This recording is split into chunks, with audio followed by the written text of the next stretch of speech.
Opendoor just had the kind of Monday session that gets the whole market talking. After all the volatility we've seen over the past couple of weeks, the earnings sell-off, the consolidation, the tug-of-war between bulls and bears, today felt like the moment the bulls decided to put their foot down. The stock closed at $2.31, up a huge 18% on the day. That's not just a technical bounce, that's a statement move.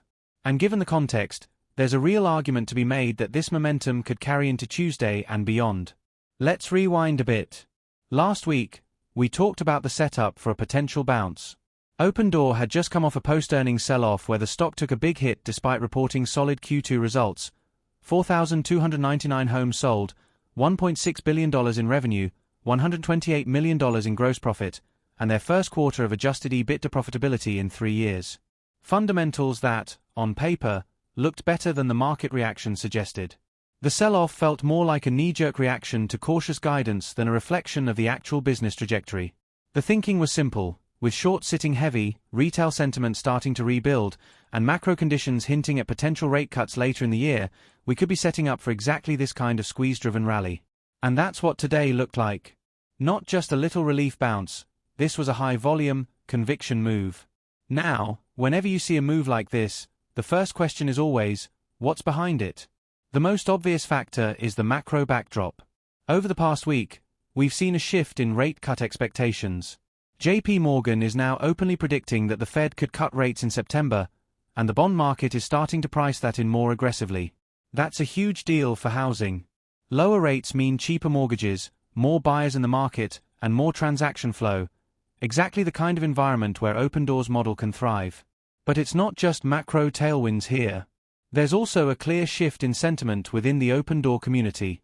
And you can't talk about that without mentioning Eric Jackson. If you've been following this story closely, you'll know he's been one of the most vocal and high-profile advocates for Opendoor lately, appearing on Yahoo Finance, Bloomberg Radio, and continuing to post his thoughts on X. Today, he poured even more fuel on the fire with a tweet suggesting that he believes the stock could push through $5 on this current run. That's not a conservative call, that's a bold, public target, and you better believe traders are paying attention to it. Now, whether you agree with $5 or not, the key takeaway is that influential voices are leaning into the bull case. And when you combine that with a heavily shorted stock, you get the kind of conditions where momentum can feed on itself. Bears who are comfortable holding short positions in the $1.70s or $1.80s last week are suddenly seeing their positions deep in the red. Some will cover to limit losses, and when shorts cover, that's just more buying pressure on the stock. Layer on top the fact that retail traders love a comeback story, and you've got a recipe for the kind of follow-through move we might see on Tuesday. From a chart perspective, today's close at $2.31 is significant. It's a clean break from the consolidation range we saw late last week. Volume was heavy, which tells us this wasn't just a low liquidity pop. And the intraday action was strong. The stock didn't just gap up and fade, it built momentum through the session and closed near the highs of the day. That's the kind of close bulls want to see if they're looking for continuation.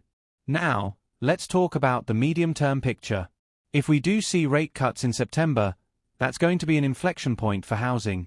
Opendoor has already shown it can turn an adjusted EBITDA profit in a tough, high-rate environment.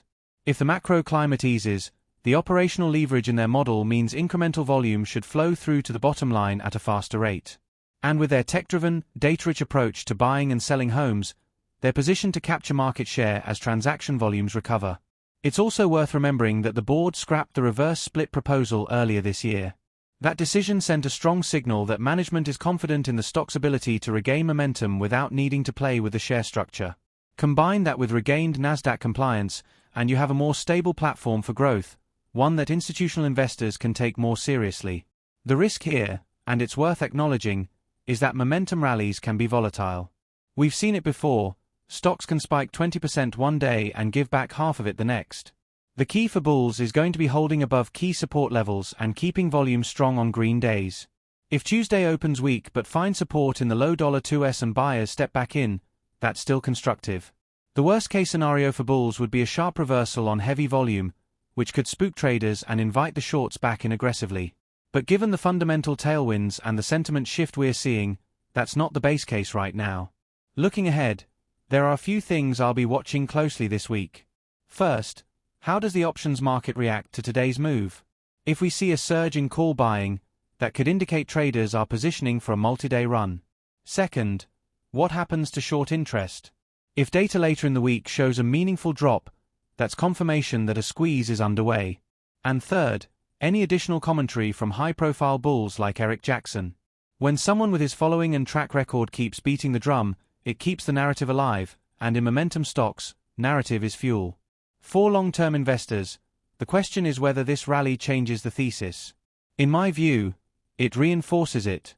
This is a company that's executing in a tough environment, managing its inventory smartly, and showing a path back to sustained profitability.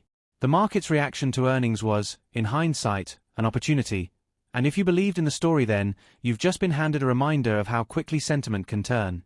So where do we go from here? The next obvious resistance level is around $2.50, and beyond that, you start looking at the $3 range as the next big psychological hurdle. If the stock can push through those levels on strong volume, the $5 target that Eric Jackson floated might not be as far-fetched as it sounds in the current environment. Will it get there in one straight line? Probably not. But the path is there if momentum, macro tailwinds, and fundamental execution all align. Bottom line, today was the kind of day that re-energizes a stock story. It validates the idea that the post-earnings dip was overdone. It shows that there's still plenty of appetite for Opendoor among traders and investors. And with the Fed potentially setting up for a rate cut in just a few weeks, the backdrop is getting friendlier by the day. Momentum is a powerful force in markets, and right now, Opendoor has it on its side. Thanks for watching. If you've been riding this rally or just got in today, drop a comment and let me know where you think we're headed next. Don't forget to like, subscribe, and hit the bell so you don't miss tomorrow's update, because if today is any indication, the next few sessions could be just as exciting.